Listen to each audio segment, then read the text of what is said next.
John, Debbie and I have to go over a little bit of Conneaut Human Resource Center. Is that okay? Yep. Okay. Okay. Well, I just want to remind people it's still tax filing season. We are doing tax-free filing assistance on your e-files. Am I falling apart? No, okay. Thank you, Pat. But anyways, we've had quite a few returns already this year. Anyone's income that's $60,000 or less and can be e-filed online can come to the center and make an appointment, and you can have free tax filing assistance. And we want to keep reminding that April 15th deadline's coming up, and we want to help people get their full refund, get what they're entitled to, and make sure they file them properly. So. Is this the thing that with Tom Kaiser? Yes. Tom Kaiser how has that and worked out? Diana Spencer. It's going really well. I think we've done about 70 returns to date. Really? I mean, this is brand new for us. Okay, Right. we received a grant from the Ohio Benefit Bank to provide the services. And it's open to Ashtabula County. It's not just Conneaut, it's open for Ashtabula County residents. So, because we also have counselors trained to help you on the Ohio Benefit Bank to go online to see what benefits you're entitled to, from if you're entitled to food stamps, or if you're eligible to vote, if you're entitled to FAFSA, whatever you need is in that Ohio Benefit Bank. And our counselors will assist you online in making sure you get the benefits you deserve. Excellent. So, we just want to remind people about that. We have some openings in our homemaker service program where we clean homes for seniors 60 and over, thanks to the Ashtabula County Seniors Levy. So if you need some house cleaning every other week for an hour or so to help you out. You do other services too. Yeah, though. the handyman service is a little light in the winter, but they're starting to pick up now, from changing furnace filters to light bulbs to making small repairs that you can't make yourself. We don't subsidize what your landlord's supposed to do, but we'll do other things that maybe that's not included in your lease. So we have openings in all those areas, and as the weather gets better, please call us. We do some lawn mowing. You have to provide all the equipment. We don't provide the equipment, but the budget didn't include the equipment part of it. So we try to help out where we can for seniors 60 and over. So excellent. We just want to remind everybody that. And the committee met for the 5K run. The windmill run's going to continue. It'll be its 5th year, and that benefits. It's been 5 years. Yeah, it benefits the Conneaut Arts Center, Human Resources Center, and the Music Boosters. So 3 really great groups in town that get Usually together in July, to raise money. right? July 26th, same as the Dock Fest. Okay, right. So we want to make sure people put that on their calendar, and then the Rib Fest will be September 5th, 6th, and 7th at Lakeview Park. We had a great judge last year. He ate more ribs and chili than he probably ever did in his life. I witnessed that on video. Yeah. It was great. Marty did a great job with him and Reverend Gore and Nick Irochi. We're going to run that as a promo for the next one. But I already have 4 or 5 ribbers already called. We're setting them up for this year. I already have some of the bands set up. They're calling me, making sure they have a spot because they have such a good time at the event. So. Good, that's a fun time. Yes. Yeah, it'll be at Lakeview Park this year. We're excited. We're looking for a stage right now, a portable stage. Tom Parks is going to help me again with the sound. So it's coming together. It's coming together. Excellent. We have a new, possibly a new barbecue place that wants to get in this year called Badass Barbecue out of Pittsburgh. Whoa. So AZZ, as bad as. So it's great. I think it'll be a good event. I love it. I think it'll be a good event. That's a nice fall. We're looking for judges, so. There you go. Deb, how did the Katie Whitman blood drive go? Do you know? Not yet. That was Amelia's birthday party, so I wasn't able to get there. But I talked to Dennis, our maintenance person, on and off during the day, and he said he seemed to be going very well. Good. Thank you to the Shellhammer family for picking up that yes, they did. event. It's one of the largest blood donation drives in Northeast Ohio, and we're very pleased to let them use the hall. Sure. And they always donate some money to us, so it's really a great partnership again. So. Yeah, that's a wonderful thing they do to keep that young girl's name alive. And then one more thing is if for next Saturday the 29th, this coming Saturday, is the 29th already, is our soup kitchen at 11, but we also have a tax clinic. We would like you to make appointments between 9 and 2 on Saturday, but we will take walk-ins. So, we're obligated to have a tax clinic in the area. It's going to be at the center from 9 a.m. to 2 p.m. this coming Saturday. So if you need your taxes done, we'll be there for you. Excellent, excellent. Always great job you do there, Debbie, Keep up the good work. Well, we have a great community that supports us, and that means the world. Excellent. All right, we're going to go to John now. By the way, John, I apologize. I'm having a trouble seeing this morning because I have an eye infection. So it's all swollen up. I asked Michelle, should I wear sunglasses? She goes, absolutely not. No, don't be an idiot. No. So, John, what's happening in Columbus? Well, first, I need to tell you, I was up in Conneaut Friday night at St. Francis Cabrini. Excellent fish fry. Yeah, I've got to keep George Distel working. Yes, he was working that kitchen. But I heard a rumor, and it got me thinking about the end times. I heard that you missed some work last week with laryngitis. I did. That never happens. No, it's like the first time ever. And it was terrifying. It was I didn't speak for like 50 some hours. And my wife enjoyed every second. I was going to say, she would be thrilled. Yeah, she was thrilled. Yeah. And now that it's back, it came back around late Thursday, and so I came in on Friday and did the show, but it was still a little bit of a stretch. It was kind of like listening to a chainsaw, you know, but yeah, laryngitis. Bad thing to happen when you're talking to a microphone. Exactly. Yeah. I look at this winter that never ends. Yeah. Some of the storms we have, and Pat Williams without a voice. I mean, you can stack them right up there, right there. Right. It's right at the top, believe me. Yeah, it's amazing how that happened. Then I get the eye infection after that. It's like, what is going on? I'm falling apart here in front of everyone. John, I haven't seen you for a while. It's been about a month. Month, exactly. And a lot of things have happened in the last month. Yes. Maybe you can give us a little rundown on some of the things that have been on your plate. Yes, have been a lot of things. Yeah. First of all, we finally did get the Calamity Day bill passed. Yes. And it took a lot of negotiation, and it was kind of strange the way it all came down. There was some contentious debate about it that didn't necessarily need to be. In fact, once our version went to the Senate and we rejected the Senate's version, in conference committee, they had a compromise worked out in 6 minutes. Now, why they couldn't have done that before, I don't know. But I think it's a fair compromise.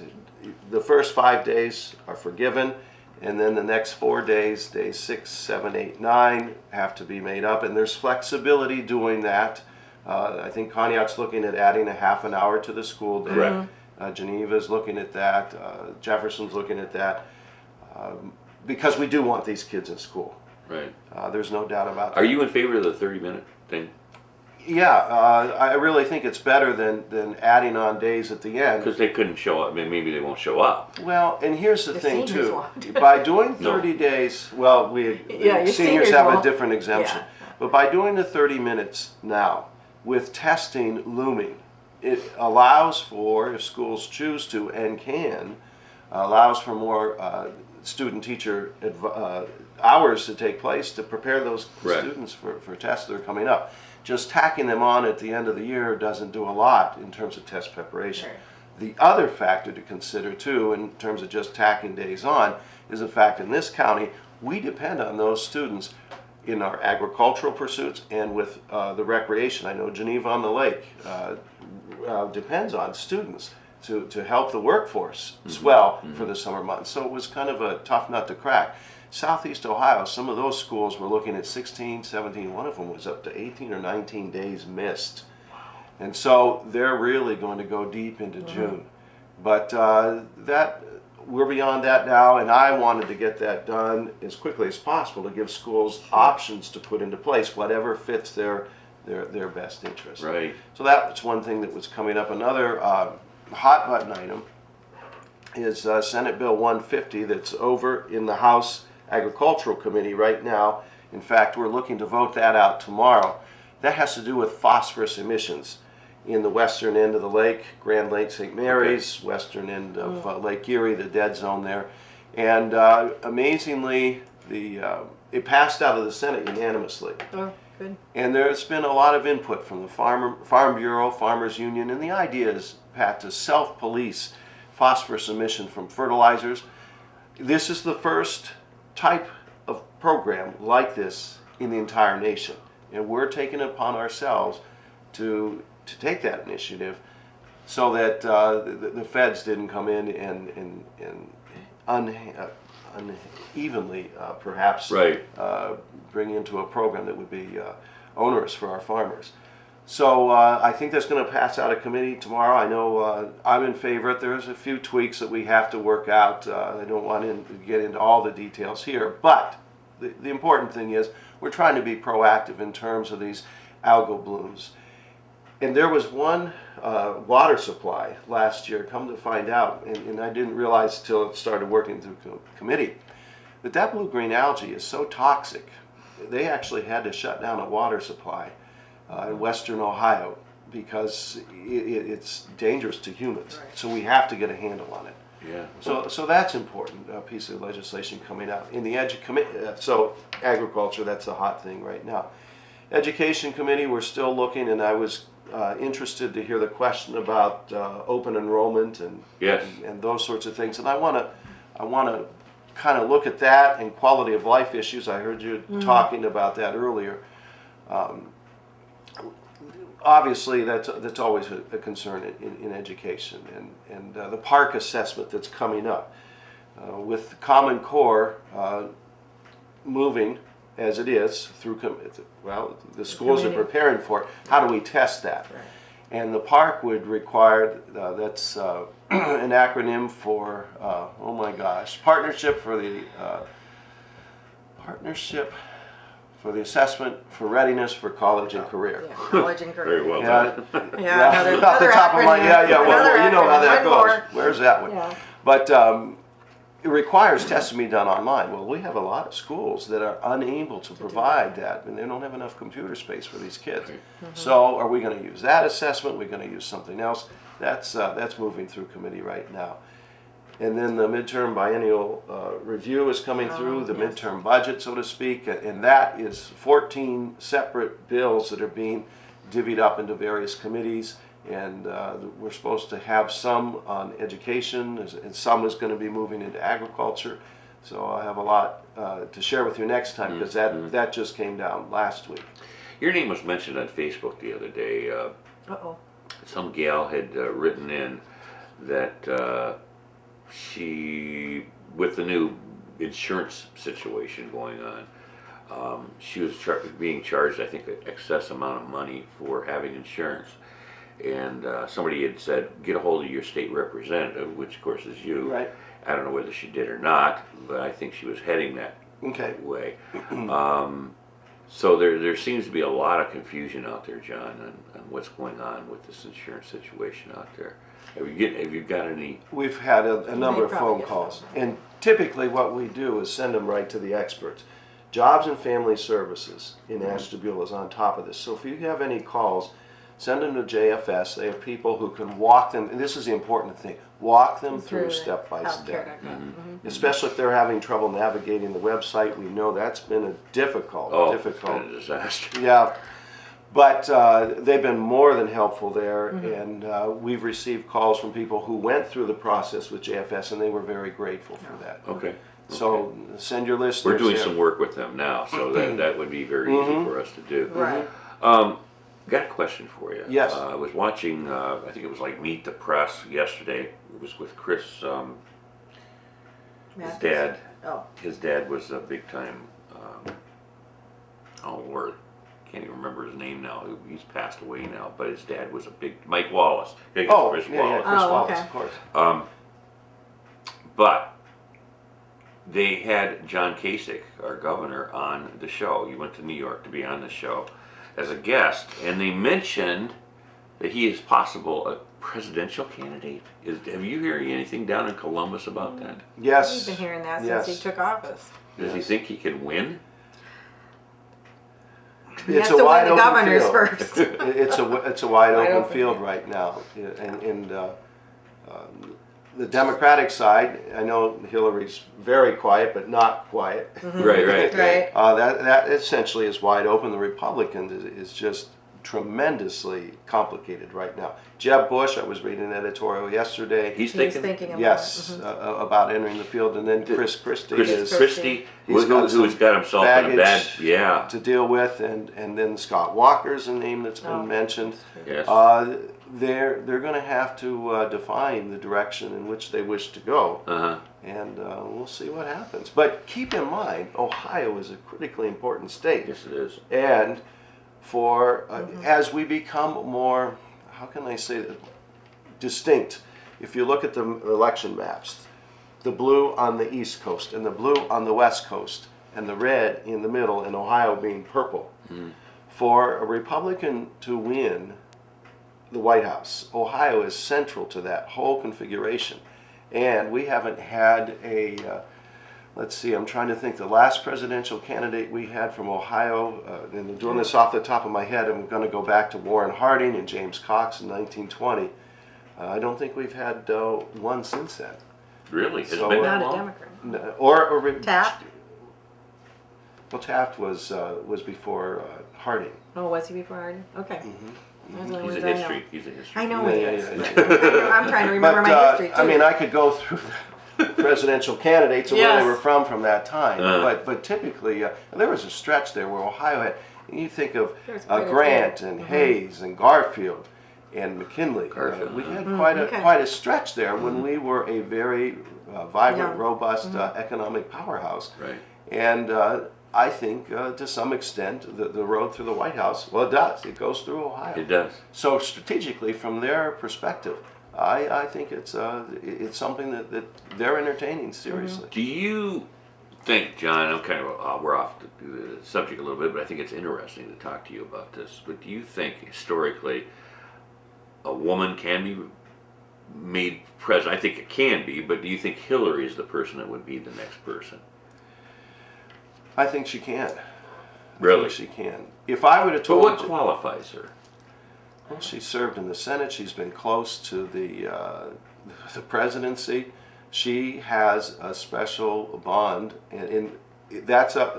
Some people would be critical of that. With women, she gets women's issues, and that's over half the electorate now.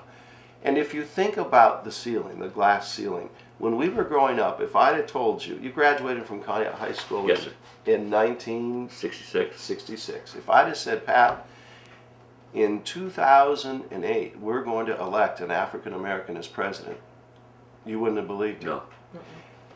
That barrier is gone. And I think now is a time for people to consider, obviously, women. They're, as my wife says, why do we need an equal rights amendment for women? You remember when that was Yeah, passed? yeah. She said, why do we need that when women are already superior? Now, being a good husband, well, I love that woman. The thing about, and John, I'm not being critical to No. women at all whatsoever. Be God careful. forbid, I got to go home tonight. But I wonder is America ready for another Clinton? You know what I'm saying? that's a good question. Yeah, and that's It where you got remains to be seen. differentiate the people. I mean, and this is I think Barack Obama's done a great job, but when you looked at the qualifications Do you really think he has? Yes, I do. In the type of atmosphere he inherited, and I have people say we make excuses, but no, I think he has. This is probably one of the toughest times our country's been through with some of the economic crisis, but I always felt if you looked at her resume versus his, hers was much better, Much more much full. more qualified, much more full of working in that political arena, and plus all of her other background. It's and to me that was, you know, I was glad, you know, it worked out the way it should have. But if you compared resumes back then, hers was much better, and she needs to differentiate herself from her husband. I mean, she's a different person. If you look at her background, you read her story. She's an amazing woman. And help me with this, John and Debbie. What happened? Wasn't she running the last? I was going to run last time. She did, but the Obama organization prevailed in the primaries, and she saw the She got beat in the primaries. That's Right, what it was. That's correct. But think what happened next, and I think this was a good move on both their parts. He gets elected, and what do? You put a person of that stature as your Secretary of State. Right. Man, that was golden. And those years that she served, I think, quite frankly, that the most important decisions a president makes right now are in the realm of foreign affairs. You need somebody who's steeped in foreign affairs. Right. I know economic development's important, but there are people here who can advise. By the fact that she has connections around the world, and she has built a reputation, I know Benghazi's out there, and that still is going to be rehashed. But foreign affairs being as critical as it is, she brings a whole different realm to the table. Really, she distinguished herself as a very talented Secretary of State. We're back with State Representative John Patterson. Debbie had to leave. She had a doctor's appointment, which I was not aware of, or I wouldn't have kept her over so long. But I think we got everything covered with Deb. We still have John here. If you want, we were getting some phone calls. If you'd like to call John, you're more than welcome to do so. 593-7181, and he will answer your questions. Or if he can't answer, he will get back to you on that. You want to go back to was open enrollment? Quality of life, open enrollment, education, those pieces. And I was listening as I was waiting to come on about open enrollment. And that came up in the Education Funding Caucus. Now remember, that's the group that we began to have those open discussions. We had our 4th meeting 2 weeks ago. And my feeling on open enrollment is this, and Debbie nailed it. Parents know where best their children fit in. And that may be homeschool, that may be a parochial school, that may be public school. The problem with open enrollment is right now the money follows the student, and that's what I have an issue with. So let's say, and I don't know what the exact numbers are, let's say the state of Ohio per student gives Conneaut $3,000, $4,000 a student. I think it's $5,000, okay. Let's go with that 5,000 figure. And yet it may cost Conneaut more than that to educate a student. So you have millage from Conneaut going to support that student. When that student goes to a different school, all that money follows them, which means in some districts, millage that is voted for the sustenance of that public school leaves the district to follow the student. Really? Yes. I guess I did not know that. And that's part of the issue. My take on this would be, fine, if a student wants to go, and I've had a number of conversations with superintendents about this, if a student wants to go, fine, but they can only take with them the portion of that enrollment money that is given to the homeschool from the state of Ohio. So if the state only were to give Conneaut $3,000 and $3,000 is all that could accompany that student, I think that would be the fairest way to address this particular issue. Open enrollment was supposed to be an experiment in the 80s. They were going to come back, reevaluate it. That's never been done. And it's time to do that right now, because there are some school districts. Now I have a district in Geauga County, Ledgemont, that is absolutely bleeding because of open enrollment. In fact, they're shutting down the high school to collapse all into one building next year. Really? To save costs, because they've lost that many students to open enrollment.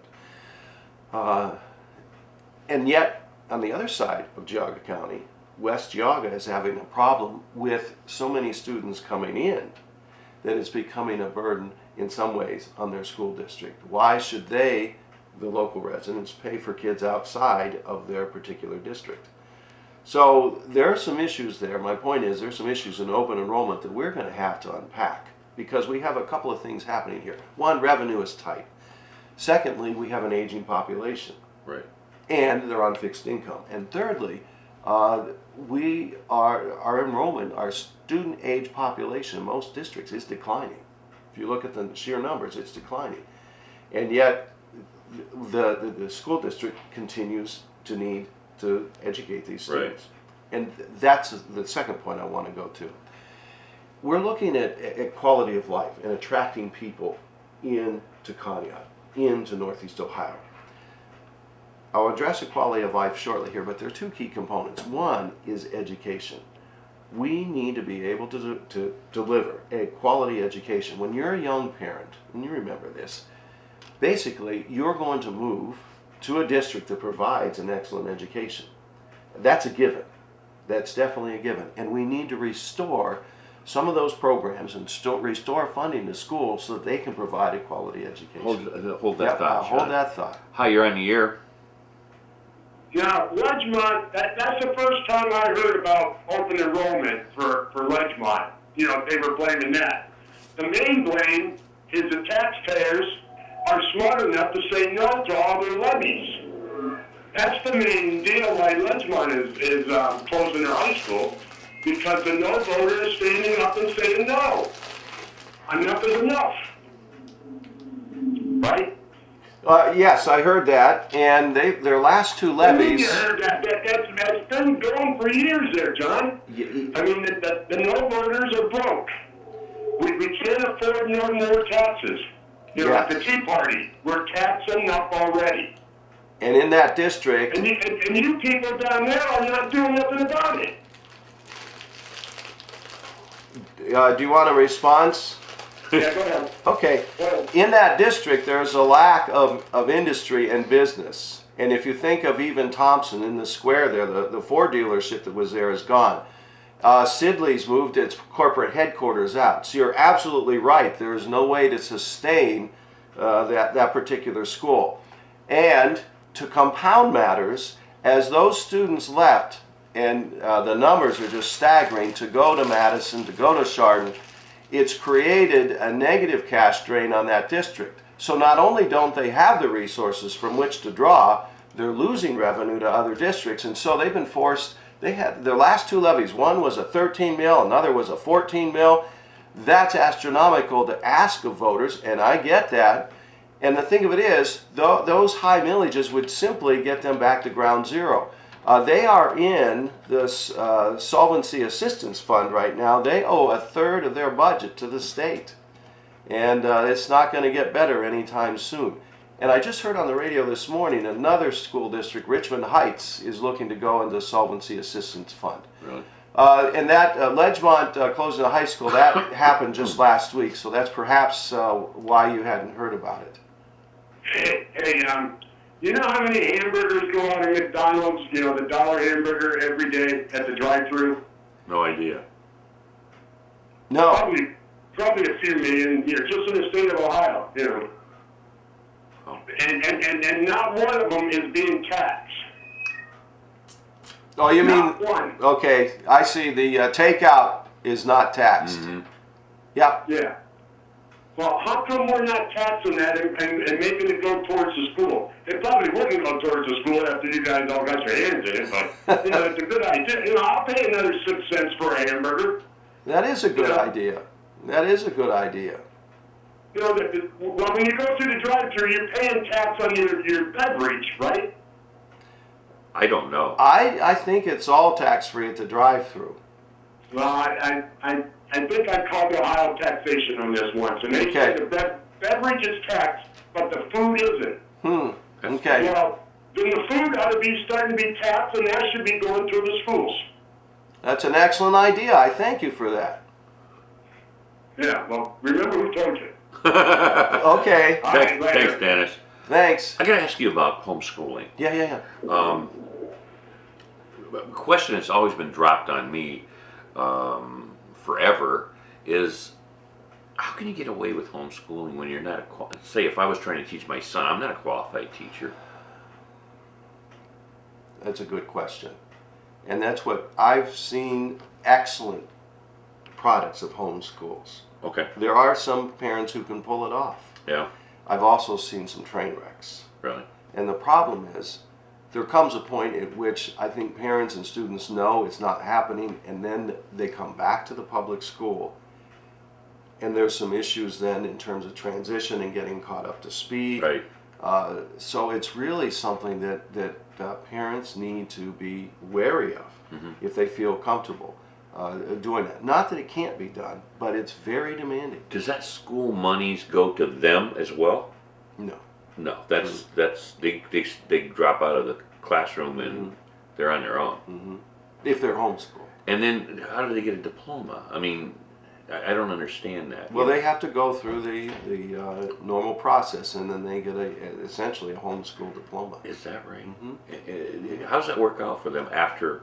Well, there's some that it works out incredibly well. I mean, in a perfect world, one-on-one education or in very small groups is very powerful because you know exactly what needs to be done with each student. Very much attuned to student needs, and that's why we look at classroom size is critically important. Somewhere between 18 to 24, depending on the makeup of the students, is a sweet spot for class sizes. Well, I can tell you when classes, and I've had classes go to 35, 38, the dynamics change, and it's a whole different ball game now. Yeah. So it can be done, but it's very difficult to do, and for most people, because they need to work for a living, it's kind of problematic. Interesting concept. Hi, you're on the air. You're on the air. Hi. First of all, I want to say you can't ask for a better representative than Dan Claypool. He really does his utmost to do his job. And, you can't live without taxes. People want goods and services, and they want the community to excel. They want good schools. They want good streets. You've got to have taxes, but they have to be equitable. Conneaut has very little to offer if they don't have good schools and streets. You've got to have equitable taxes. Right. And if we don't have any industry, the dock company is gone. A lot of the factories are gone. All we have is fast food and small businesses, and that can't take up the shortfall of the taxes. Right. So people are going to have to bear the weight if they want to have good schools and good streets and good services. It's just a fact of life. Right. And I applaud our representatives for trying to get things done for us on our behalf. And like I said, I applaud Dan. I've known Dan since the 70s when he was a deputy and worked for the Sheriff's Department, and his stellar reputation as a representative just speaks for itself. And I know he's doing his best to represent us and get things done. And the people in Conneaut and Ashtabula County have just got to realize without the industrial base to take up the slack of taxes, they're going to have to reach into their pockets, and we don't have deep pockets to do this with. But it has to be done. Yeah. Something has to be done to, if we want to draw people into Conneaut to live here and then to draw industry in here, we have to do something ourselves to do this. Okay. Thank you. So that's my thoughts. Thank you. And I want to pick up on that, if I may. So one of the things that draws people in to an area is the quality of schools. Yeah. And we're going back to that conversation. The other is infrastructure. And I've heard about the potholes and the snow removal. And all that costs taxes. It's tax dollars. And the previous caller is absolutely right. We've got a scarcity of industry that we used to enjoy here to help offset the burden. But Pat, here's where I'm going. The millennial generation, these young kids, a lot of them can work from home and do work from home. Have I shared this with you? I don't remember. Okay. There's some research out there that suggests the millennials are looking for places around America that offer an excellent quality of life, and they will move there. Now, this does a number of things. In fact, our youngest son is an example. He lives in Washington, D.C. He works from home 4 days out of 5, and the 5th day he goes to the office. And there may be a time when he only commutes to the office 1 day every other week or 1 day a month. Those kids are graduating from our high schools, and they know what we have here. If we could just draw back a number of those students that we lose, a third, perhaps. Think of all the students we've lost to other areas, who now, with new technology, can choose to live anywhere they want. Think what this would do. One, if they worked here, they're going to be paying taxes here. They're going to be involved in the community. We have that new energy here. It would be a boon to our housing industry. Instead of losing population, we get population. But even more important than that, what would you pay to have your kids live here in Conneaut and to have your grandchildren raised here? Oh, that'd be wonderful. That's priceless, isn't it? Yeah. Would you be willing perhaps to pay more in the form of taxes to support your schools, support your roads, as the caller suggested, to have your kids here? Oh, sure. I'm sure it would, yeah. And that's what I think that we have to explore. For this reason, agriculture is never going to go away from Ashtabula County. It's one of our staples. The 2 ports are never going to go away if we use them correctly. The railroads, the highways, that sort of thing. There are some given, the tourism that we have, and that's our ace in the hole as sustenance. But if we can build a quality of life, there's a park levy that's going to be on the ballot this fall that has to pass to preserve the county metro parks. Quality of life, and that's illustrated and reflected in our parks, is absolutely essential if we're going to attract these millennials back home here. And think of how that strengthens, we talk about family values, and the fact that two people oftentimes have to work. Think about being able to babysit and be involved actively in the lives of your grandchildren, how that would strengthen families. I mean, it's just something we have to look at. It is a new era in terms of employment with these millennials being able to work at home. How many children do you have? We have 2 boys. 2 boys. Mm-hmm. One of them still lives around the One's in Stowe, and he's living the dream. He's a tennis instructor. Wow. Down there, and unless we get an indoor tennis facility here and outdoor clay courts, I don't look for him to come home. Right. And the other one lives in Washington, D.C. Yeah. And I'd give anything for them to be able to come home. And I look at the thousands of students I had over my career and how many of them have left. Now, just recently, I'm thrilled about this. 2 of my former students are coming back to practice medicine in Ashtabula County. Great. One in Jefferson and the other in Ashtabula. But they're coming back to practice. Great. If we can do more of that, because where else but this area, with the change of seasons, with the covered bridges, with the lake, and not just Lake Erie, it's Pymatoonie. Mm-hmm. The largest private lake in Ohio is Roaming Shores, and it's right here in the county. Right. We have all that going with us. For us, and the bike trail, and the fact that there is a can-do attitude here. People are so. I was thinking of this with the blood drive for Katie. For Katie, people are willing to go the extra mile here. There's a sense of sacrifice for the team that you don't find in other parts. True. That's very true. We have it all here. We have to believe again. We just have to. We have to vision again. And you can't guarantee success. But I can guarantee failure if we don't move ahead. I agree. Yeah, I'm very fortunate. My son works out of town, works in Cleveland, has a good job there. And I've asked him, why don't you stick around here and work here so you don't have to drive on these terrible days? And he says, Dad, I can't make that kind of money that I make up that way. But he says, I love Conneaut, or he lives in North Kingsville. He goes, I love this area, the seasons, all that stuff. I don't want to move away from this. And I am blessed. Every Saturday night that boy is over at my house to visit for an hour or so and to see his dad.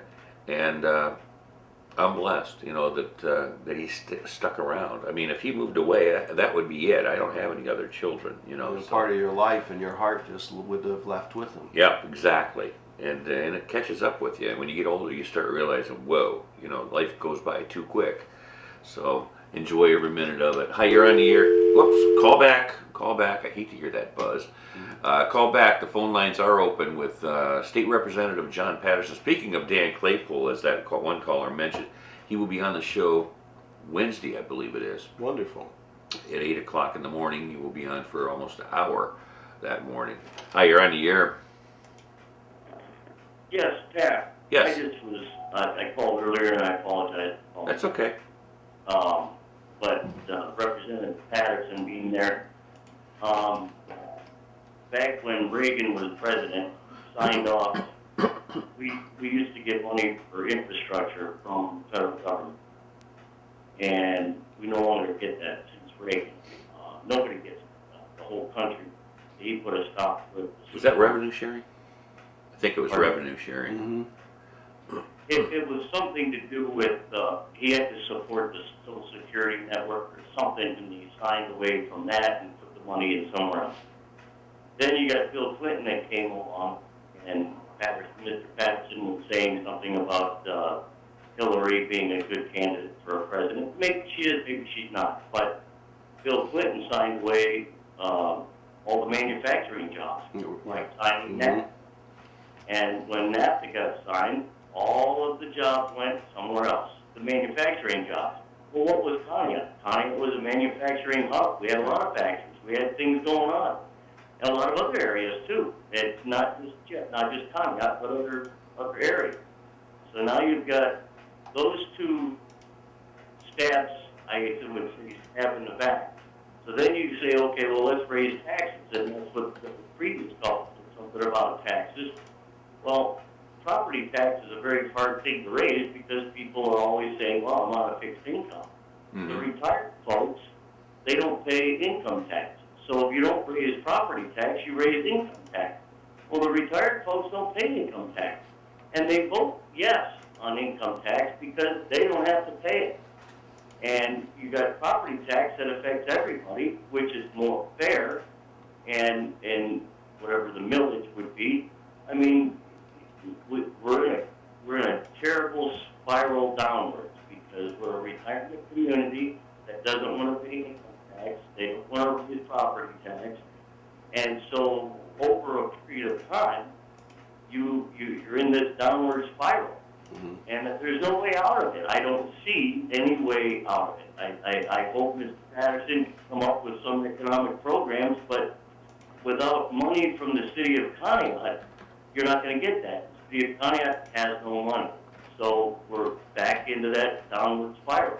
I'd like to hear your comments. I'll take them off the air. Thanks, Pat. All right, thank you. Good comment. Yes, excellent. And that's why, and I want to do this on another show with you, Pat. Tourism is important to economic development for the county. Very true. But farming is as well. And I've been working very closely with Farm Bureau and Farmers Union to develop jobs in that sector. For example, David Marison, and he'd be a fascinating person. I've had him on. He's great. Yeah, he's great.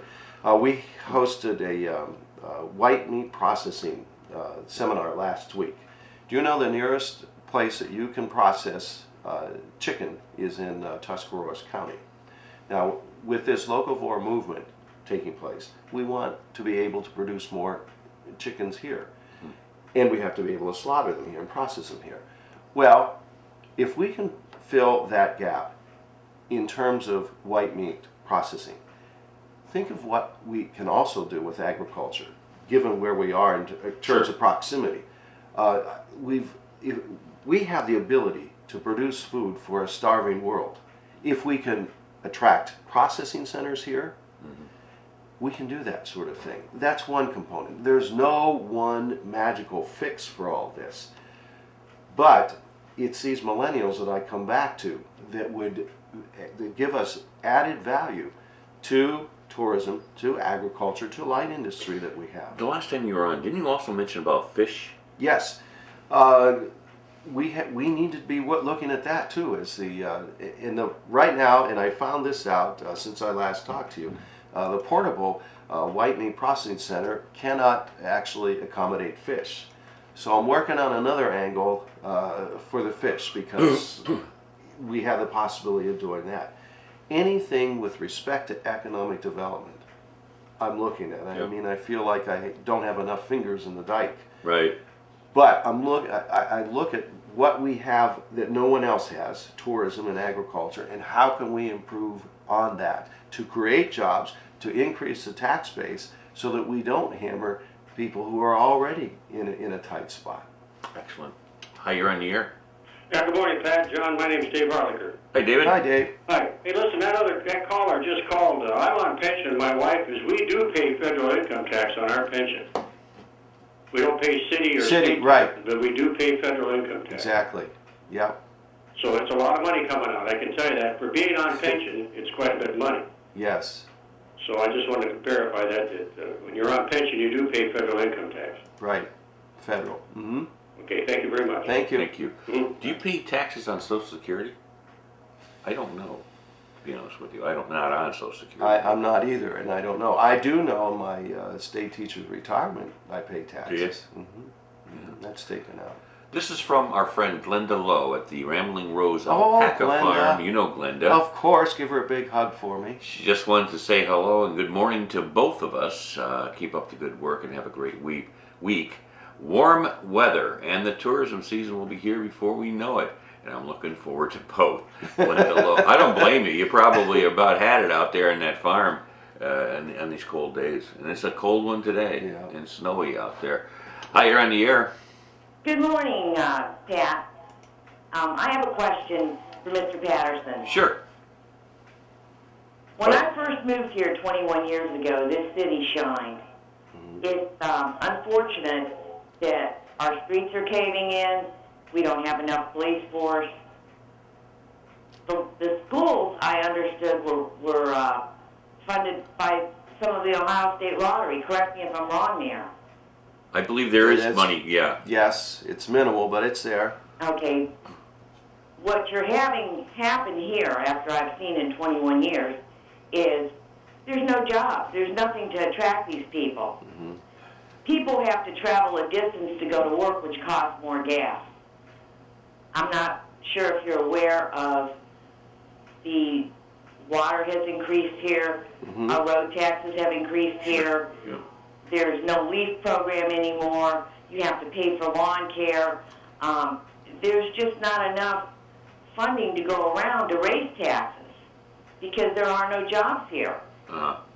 So what can you do as our rep to make this place better? That's an excellent question, and that's something that causes me many sleepless nights. And again, I come back to promoting tourism, because I know that one boat launch out of Conneaut brings in $72 to the city, Pat.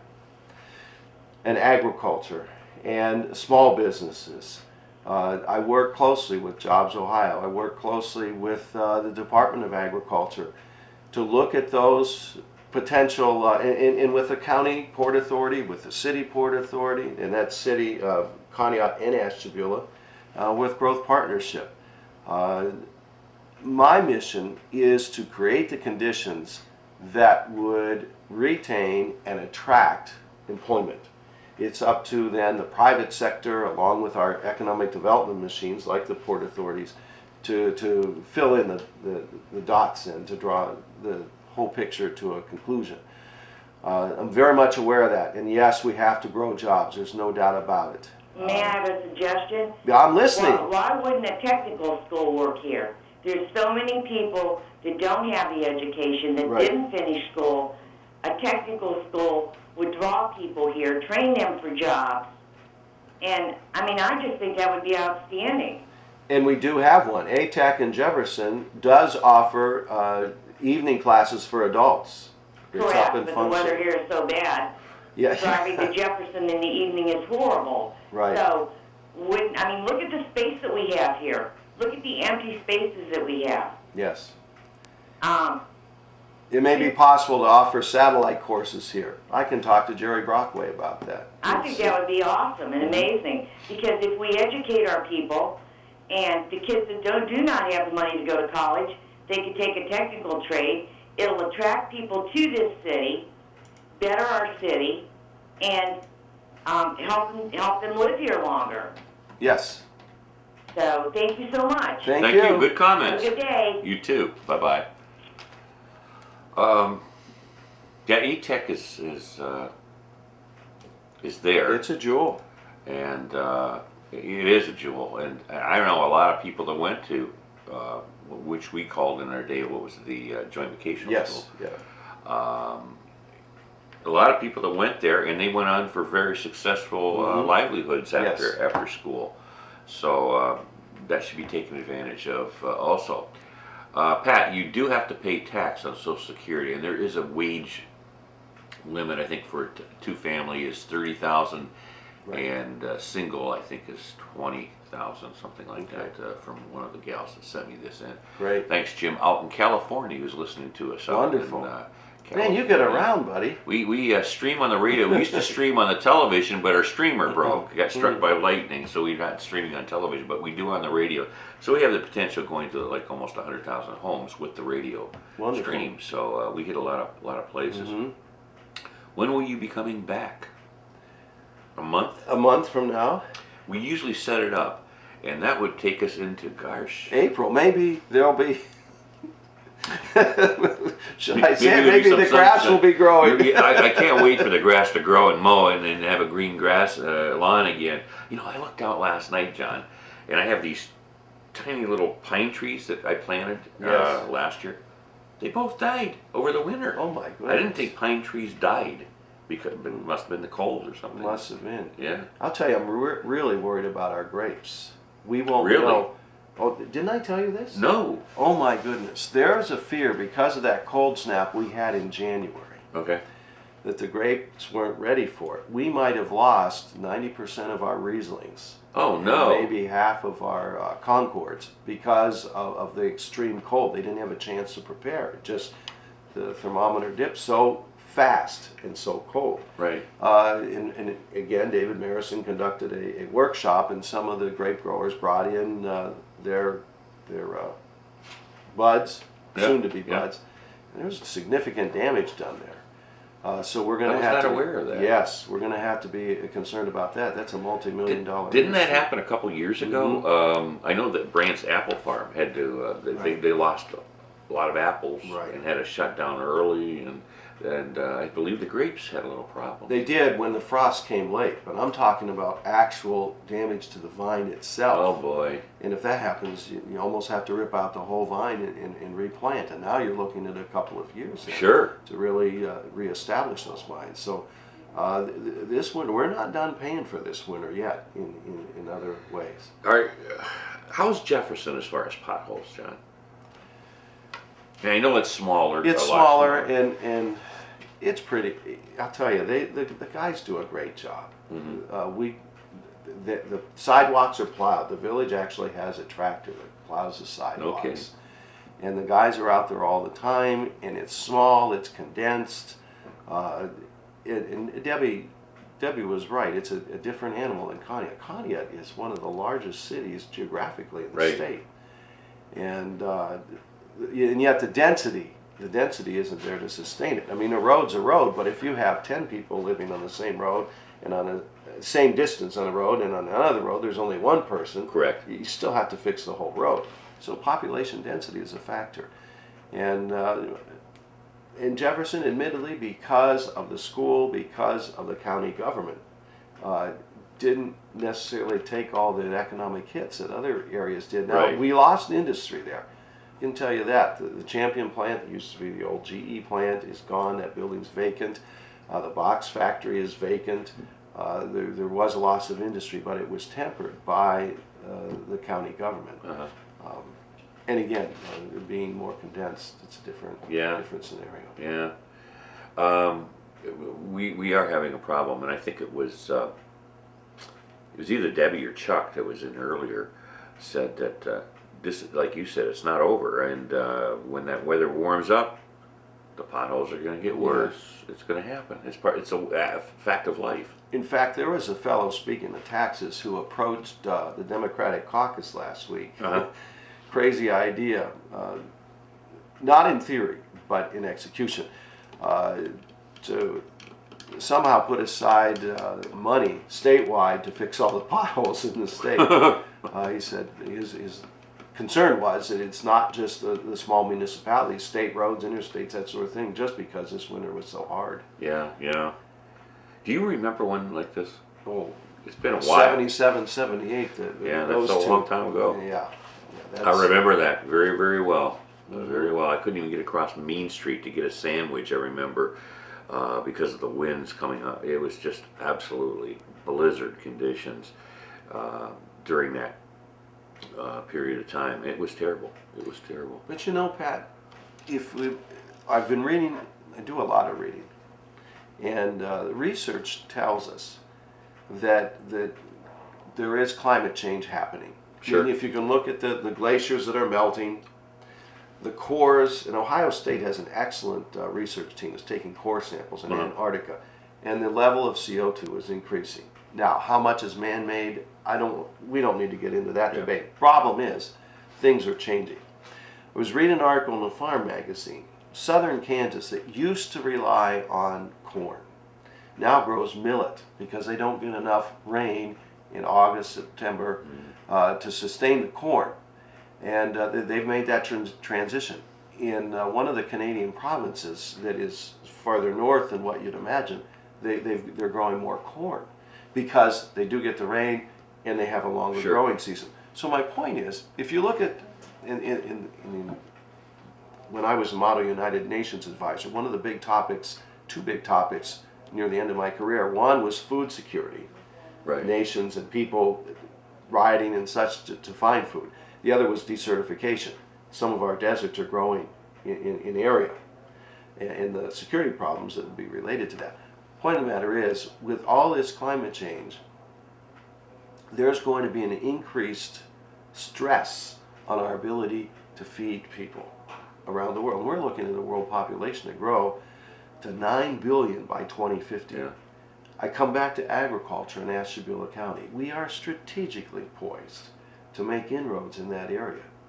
And we didn't get in this fix overnight, and we're not going to get out overnight. And to expect a Ford or a GM to come in Right. and make a difference, it's like a pie crust promise from Mary Poppins, easily made, easily broken. And they will move. And I agree with the one caller with respect to NAFTA. Jobs have left to go originally to Mexico and now to India and China. That's reality. We can't go back and undo that. All we can do is deal with today and tomorrow and the day after that. Point of the matter is that we have to rethink our approach to who we are and where we want to go. Sure. And that's going to take time. It's not going to happen overnight. How you on the air? Hey, Pat. Yes, sir. This is JP. Penn. Okay. How you doing? I'm doing well, thank you. I guess that was hello. Okay. I guess. You look tired, my friend. It's the eye.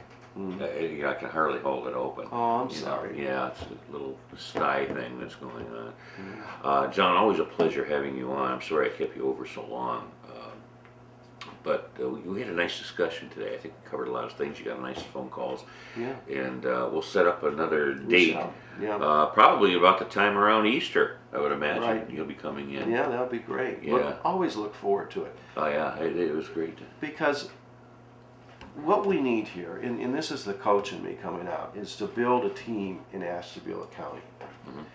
And as a coach, as a teacher, before I could move ahead with education or anything, we have to create the conditions where people feel that they have a stake, where they can communicate, where there can be trust. Sure. And that trust, that relationship starts with communication. That's why your program is so important.